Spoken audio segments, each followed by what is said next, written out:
who used to be the police chief in Seattle, had him tailing me, listening to all my lectures. He knew my lectures as well as I did. He was a very nice guy. We're friends, and he just was wired to do the anti-drug stuff. And we were having dinner one night, and I just was friends with him. I really liked him. He's the police chief of Berkeley now, and we were leaving the restaurant, and in a moment of candor, he said, "Rick, why are you so hell-bent on getting involved in this big, complicated issue? You're a rich white guy. You can smoke for the rest of your life with impunity. You can invite your friends over with a little bit of discretion, it's no problem." I said, "Mike, that's why I'm involved in this. This is a racist law, and I can do it and other people can't, and somebody's got to speak out about that, and I'm very thankful I can. I'm very thankful I can. And I'm also into civil liberties. I think you can make a strong case for civil liberties. And my friend Mike, who disagreed with everything I said in my lectures, he said, except for one thing, the civil liberties argument. It's hard to argue. We're a country based on civil liberties. Our government should not get involved in what we want to do in the privacy of our own home. As an American, I'm a hard-working, tax-paying, church-going, kid-working citizen. Kid-raising citizen. If I work hard all day long, and I want to go home and smoke a joint and just stare at the fireplace for 3 hours, that is my civil liberty, isn't it?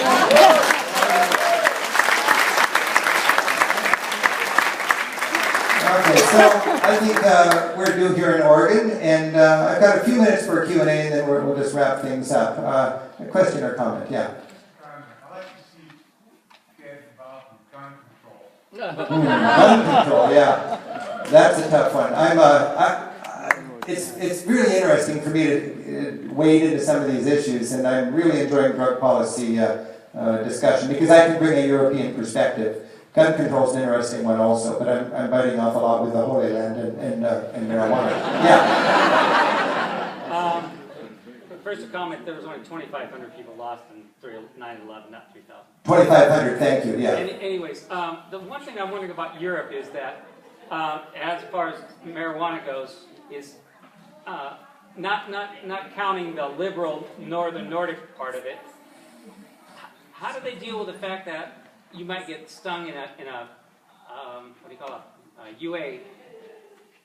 Because here, if you drink alcohol on Friday, you can go to work Monday, and if they give you UA, you're clean. Right. If you could do it 2 weeks later, you're still on the hook for it. You know, that's a problem with marijuana. It stays in your system for weeks after. And you're asking, how can Europe figure that out? Yeah, how have they dealt with that? Haven't they dealt with that? I've never heard. There's not the tyranny of drug testing and labor in Europe that we have here, I don't think. And if somebody is visibly impaired, then they'll do something, but they're not going to just random test you in case they can prove you had consumed something, that weekend. Well, some places do it here, though. Oh, of course they do it here. I know that, so yeah. I'm just worried about whether or not it affects the employment level. Well, yeah, employers get to have whatever standards they want in their workplace. That's not changing. And that's a concession I'm willing to make just to get this law passed. I want to protect employers from their right to have whatever standards. So they can drug test you, and if you work there, frankly, you got to live with that. I mean, I think that's where we're at right now. You can always work for me because I don't really care.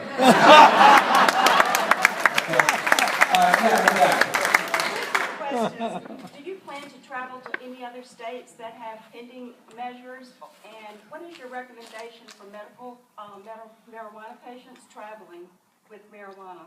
Okay. Do I plan to travel to other states? I don't know. I dedicated 8 or 10 days to doing this in Washington last time around. 2 years ago, and right away I told my friends in Oregon, I want Oregon to do what we did in Washington. I'll give you a week of my schedule to come down and do this. I'm loving it. I haven't thought about next. I think if we win in Oregon, I think it's going to be all eyes on California. Yeah, that's very exciting. And I'd go down there for a couple of weeks. And about this way, assuming I liked the law, like I like Mission 91, I was just in Dallas giving a talk, and I would go to Texas in a heartbeat to talk this up down there.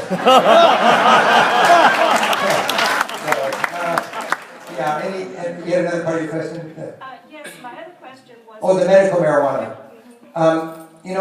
We have to live with the fact that some states are regressive about this. And if it's legal here, it's not legal in Idaho. And it doesn't matter what it is here, Idaho makes its own rules, Iowa makes its own rules, Texas makes its own rules, and step by step we'll get people to loosen up. But it's reaching the point where it's almost embarrassing to speak against medical marijuana. And you see what's happening with gay marriage just this month.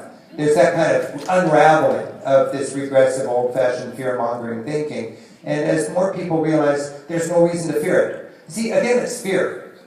Gay rights is a fear issue. When you've got a gay loved one, even Dick Cheney gets cool, right? Because he's not afraid of it, because he knows it, you see. And, if you've got, it's just, we've got to get over that fear. So we're doing it here, and we're doing a very good job of it, yeah.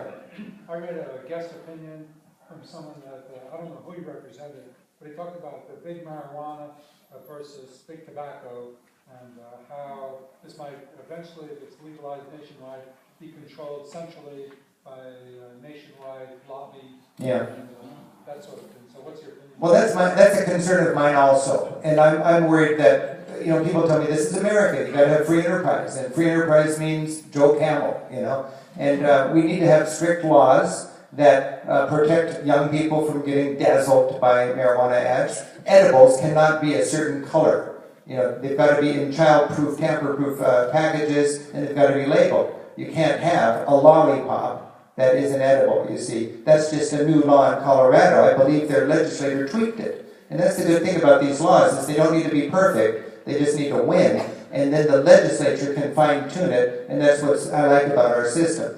Personally, I'm concerned about the big business thing. I'd rather it was little, grow it on your windowsill and share it with your friends, but that's just not what we're doing here. There is the economic dimension to this. I don't think prohibition against alcohol would have been overturned as quickly as it would had it not been for the Depression, because it was just too expensive to wage this very expensive war against alcohol. And the same thing, I think the Great Recession in our country made it clear that governments can't afford this prohibition of our age. And money, unfortunately, has a big contribution to how this moves along. This is an issue we'll have to sort out as we move along. But the first step, I think, is to get over this fear and to just realize that we can take the crime out of the equation and deal with it as a mature society. Yes? I worked for many years as a prosecutor. I worked for the Oregon government, not as a prosecutor now. But I would say that my experience was that marijuana prosecution was the knife's edge of inequalities in the community I worked in. That a wealthy kid coming into the process would encounter the prosecution, would hire an attorney, the parents would support them, they would have a car to drive to their probation hearings, and they would get through it, and their life would continue. A kid who didn't have those advantages would encounter this system, and if you've met a teenager who's able to attend complicated hearings, to go through drug court's rules, and successfully, you're one up on me, and I encountered hundreds of them. Yeah. And they would come out of this system, starting a teenager who made perhaps a mistake, and they would come out an adult who had no faith in society. You nailed it there. That is very insightful from inside the system. Thank you. I saw that as a concerned parent when my son had an air gun in his car. And he got arrested because it was a gun in his car in a zero-tolerance situation. It was a stupid move on his part, but it was a BB gun. It wasn't a